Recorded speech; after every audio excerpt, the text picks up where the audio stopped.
அதாவது good morning, price Lord. இன்றைக்கும் உங்களை பார்க்க ரொம்ப சந்தோஷம். கர்த்தர் நல்லவர், மாறாதவர். இன்றைக்கும் வல்லமை உள்ள காரியங்களை நம்முடைய வாழ்க்கையில் செய்கிறார்.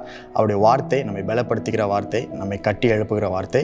உடைந்து போயிருக்கிற நமக்கு தேவ வார்த்தை தான் நம்மை கட்டி எழுப்பும். அதுதான் பலனாக சத்துவமாக இருக்கும். இன்றைக்கும் அந்த வார்த்தையில் தேவன் நம்மை நடத்தி செல்வார்.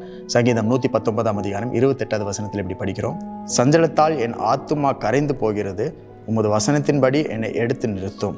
My soul melts from heaviness அப்படின்னு இந்த வார்த்தை சொல்லப்பட்டிருக்கு.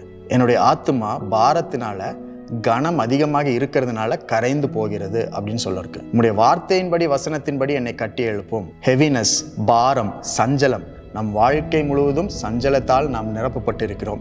ஒவ்வொரு நாளும் ஏதாவது ஒரு பாரம் இருக்கும், ஹெவினஸ் இருக்கும், சஞ்சலம் இருந்து கொண்டே இருக்கும். ஒவ்வொரு நாளும் அந்த சஞ்சலம் நம்மை அழுத்தி கொண்டே இருக்கும். நம்முடைய ஆத்துமா கரைந்து போய் கொண்டே இருக்கும். ரொம்ப பாரம் அதிகமாகிறதுனால உடைக்கப்பட்டு, நொறுக்கப்பட்டு, நம்மளால் வார்த்தையில் விவரிக்க முடியாத நிலைமையில நம்ம இருந்து கொண்டு இருப்போம்.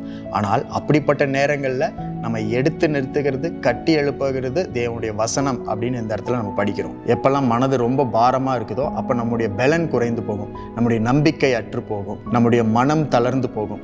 அப்படிப்பட்ட நேரங்களிலெல்லாம் நம்மளுக்கு பலன் தருகிறது, நம்பிக்கை தருகிறதே தேவனுடைய வசனம் தான். So fill yourself with the word of God. Keep filling yourself. The word builds you up. The word strengthens you. உங்களை நீங்களே தேவனுடைய வசனத்தினால் அதிகமாக நிறைத்து கொள்ளுங்கள். அந்த வசனம்தான் உங்களை கட்டி எழுப்பும். அந்த வசனம்தான் உங்களுக்கு பலன் தரும், உங்களை பலப்படுத்தும். Keep talking the word of God. Keep thinking the word of God and keep trusting the word of God. தேவனுடைய வசனத்தை பேசிக்கொண்டே இருங்கள், தேவனுடைய வசனத்தை யோசித்து கொண்டே இருங்கள், தேவனுடைய வசனத்தை நம்பிக்கொண்டே இருங்கள். இதைத்தான் ஆண்டவர் நம்மளுக்கு திரும்ப திரும்ப சொல்லுகிறார். அவருடைய வசனத்தினால நம்மளை நிறைத்து கொள்ளும் பொழுது, நம்முடைய ஆத்துமாவை, மனதை நிறைத்து கொள்ளும் பொழுது, எப்பெல்லாம் நம்முடைய ஆத்துமா கரைந்து போகிறதோ அப்பெல்லாம் தேவனுடைய வசனம் நம்மளை கட்டி எழுப்பும், பலப்படுத்தும், எடுத்து நிறுத்தும். இன்றைக்கு ஒருவேளை சஞ்சலத்தினால உங்கள் ஆத்துமா நிறைந்திருந்ததுன்னா, ரொம்ப பாரம், ரொம்ப கவலை, ரொம்ப அழுகை உங்களை அழுத்தி கொண்டே இருந்துச்சுன்னா, உங்களுக்கும் எனக்கும் தேவையான ஒரே காரியம் தேவனுடைய வசனம். அதிகமாக அதை படித்து கொண்டு நம்மளை நிறைத்து கொண்டே இருக்க வேண்டும். வசனம் புரியலினாலும் பரவாயில்ல, படிச்சுட்டே இருங்க, நிறைத்துட்டே இருங்க. அந்த வசனம் தான் நம்மளை கட்டி எழுப்பும். ஏதோ ஒரு இடத்துல ஒரு ஸ்பார்க் உண்டாகும். அந்த இடத்துல தேவனுடைய வார்த்தையினுடைய வெளிப்பாடு நம்மளுக்கு நம்மை பலப்படுத்தும், கட்டி எழுப்பும். இன்றைக்கும் சக்தி தரும் சத்தியம் நம்முடைய கையில் இருக்கிறது.